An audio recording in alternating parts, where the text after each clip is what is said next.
99% of all businesses in the UK are small and medium-sized enterprises, and often they suffer from a lack of skills. Accountancy skills, marketing skills, recruitment skills, all sorts of capabilities that are needed to run a successful company. One estimate says that in 2017 the UK skills gap cost UK businesses £2.2 billion. Well, one answer is to get free business tuition from leading academics, although does that sound too good to be true? Well, to hear more, let's meet Professor Paul Ivy, Pro-Vice-Chancellor of London South Bank University. I'm Sarah Lockett. Welcome to Great British Business.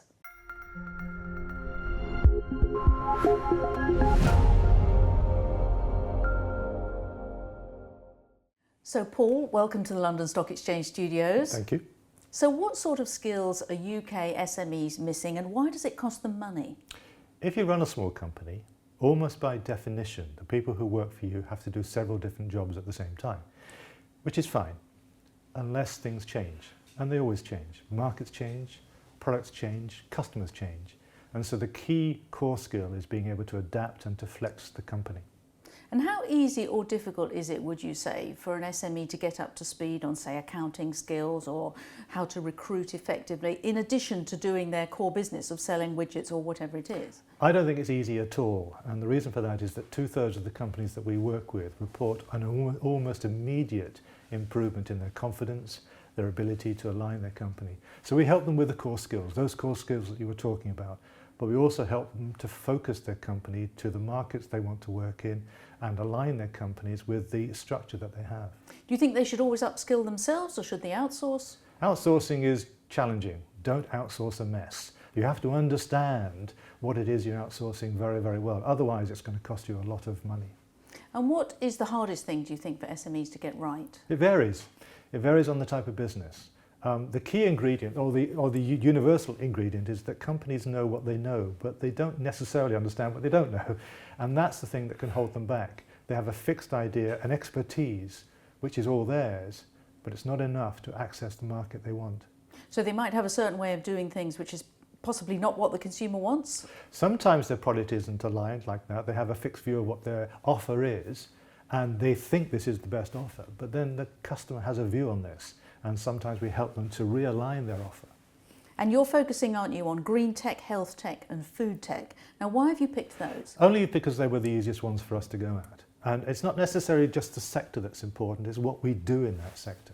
We have 7 times the number of companies than the UK average from the BAME community. We have twice the UK average in terms of women entrepreneurs, and 1 in 20 of our companies are established by somebody who has a declared disability. So the sectors are important, but our value proposition transforms that. And it really is important. We'll go into different sectors, but we will keep that value proposition. And how quickly do you think those sectors are growing? They're growing very fast, growing fast. And also that help to communities. There's vast parts of the UK, and I think globally, where communities have been left behind for want of these skills, and we can help that. And it's very much a two-way street, isn't it? Because your lecturers kind of are learning from the real world, sort of very current problems that your students are bringing them. Yeah, we love it. We were named Entrepreneurial University of the Year in 2016 here in the UK. And so it's part of our DNA. And it's very important. Our academics put that material into their teaching. We employ our students on the projects as well, so they get real world experience. So the world of work is put into the classroom. We were named in 2017 as the University of the Year for graduate employment. And so that's helping to drive our students to acquire the social skills, the emotional intelligence for the world of work. And you're partly funded by the EU. Yes. So what plans are you making for post-Brexit? It's really important for us. We're currently funded by something called the European Regional Development Fund, and we're the largest participant of that in London. And so the UK government is looking at something that's called the UK Shared Prosperity Fund, which is to take it forward. And so we're hoping the work that we do will encourage the UK government to use it as a pilot for other places. But it's not just Europe. We're working with a Canadian partner university in Toronto to take their Canadian entrepreneurs and embed them in London, and take our London entrepreneurs and to embed them in Toronto. We've launched 2 companies in New York, and we're seeking to do the same thing in Cairo, Bahrain, and 2 locations in China.